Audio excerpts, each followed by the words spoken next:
Hey everyone, welcome back to the channel. The Campfire chat was yesterday featuring the Gauntlet, talking a little about Season 4 and how they're bringing back certain elements from Season 2. Also, the patch notes came out today, so in this video I'm going to give my thoughts on everything that was talked about and not talked about. So the first thing that was talked about was that they're bringing back vampiric powers in the form of legendary aspects. They are Accursed Touch, Blood Boil, Hectic, Moonrise, Undying, and Metamorphosis, which they mentioned is a fan favorite, but it's also getting a 5 to 10 second timer to your evade, which is just kind of annoying and makes it worse overall. So I like that they're bringing these back, but my concern with this is that they aren't in the Codex of Power. So if you want to run one of these vampiric power aspects, you have to first get it from random gear in the world. It would have been nice if they just added the lowest base vampiric power in the codex for the rest of the season. And the first thing I thought of was when I was playing through my barbarian, one of the major aspects for the charge build I'm running is the Bear Clan Berserkers aspect. This gives your brawling skills, which in this case is charge, a 2-second cooldown when you kill an enemy while berserking.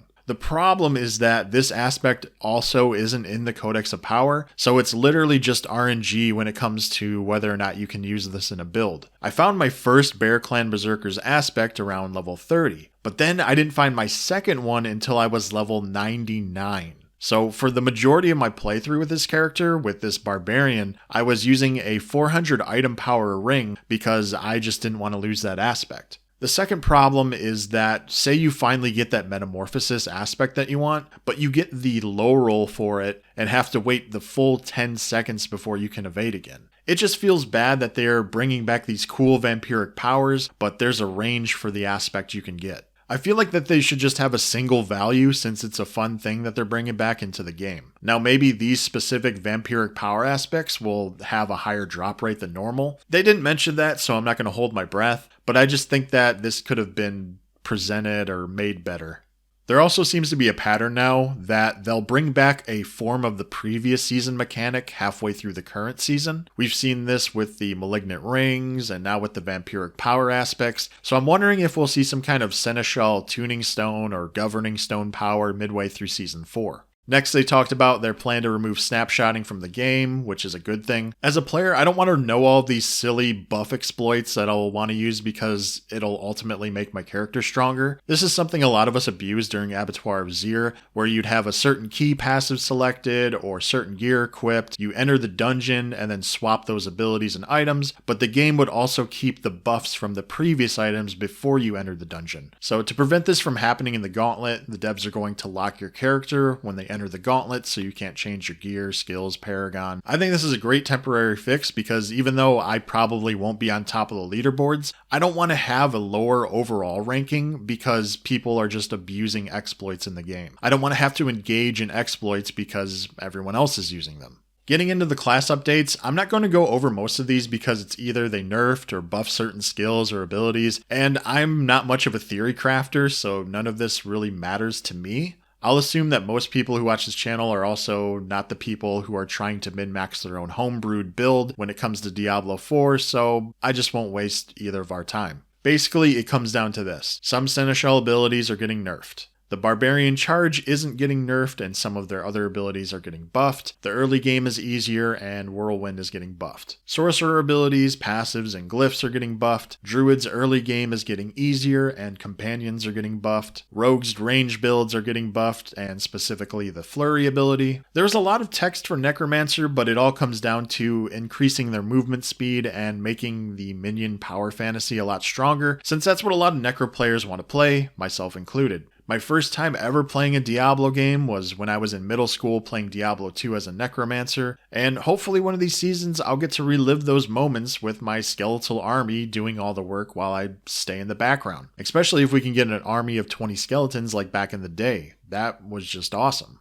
One thing that was interesting that they talked about was should they just release content when it's ready, or should they make sure that the classes are balanced with releases? For me, it's really an easy answer, just release anything when it's ready. As a content creator, I want more updates, more stuff to come out, that way I can make more videos. And as a player, if Druid only has one unique and one aspect coming out, but Sorcerer has 5, yeah, the Druid players won't be happy, but the Sorcerer players will love it. And I think at the end of the day, you can't make everyone happy no matter what you do, so you might as well make some of the people happy and enjoy the shiny new toys. Next in the Campfire chat was a very long 30-minute Gauntlet section that I think could have easily have been half of that. Each Gauntlet run is 8 minutes, and they showed off 3 of them. We really didn't need all 3 of those, and to be honest, I only watched the first one. So I was in class when this Campfire chat started. That's why my video is being released today. So it gives me the option to fast forward through the video, and in particular, the other 2 runs. So what can I say about the Gauntlet? I'm glad that it's equivalent to a level 70 Nightmare Dungeon. I'm actually not a fan of running tier 80, tier 90, tier 100 Nightmare Dungeons. When I play Diablo 4, I'm always listening to a video on YouTube or a podcast or listening to music. I very much enjoy that D4 is such a casual game that I don't need to entirely focus for hours on end. So I'm glad it's not Abattoir Zier version 2, where you have to have the most optimal gear, abilities, vision of everything on screen to avoid exploding poison or fireballs that one-shot you and you only get 1 life throughout the whole thing. So I'm glad it's a more casual experience. And it looks like it's coming out on March 5th, which is Tuesday. It also features 2 new shrines, one that gives you a score multiplier and another that respawns all the enemies in the room. I'll play it when it comes out on Tuesday to make a video about it, but then I'll probably hold off until there's only a couple days left so that I can steal someone else's strategy. I mean, I'm just being honest. Why waste my time on the most optimal route when someone else will be streaming it on Twitch or just making a YouTube video about it? What I'm really looking forward to with the Gauntlet is when Season 4 starts. That way, everyone will have a brand new seasonal character, and then we'll get to see who reaches the top of the leaderboards. Because right now, it's a month and a half into the season, a lot of people are already level 100, have multiple Uber uniques, so it'll just be a lot more entertaining when a new season is out to see unoptimized characters on the leaderboards. Some of the other biggest news that came from the Campfire chat is that a PTR is coming for Diablo 4,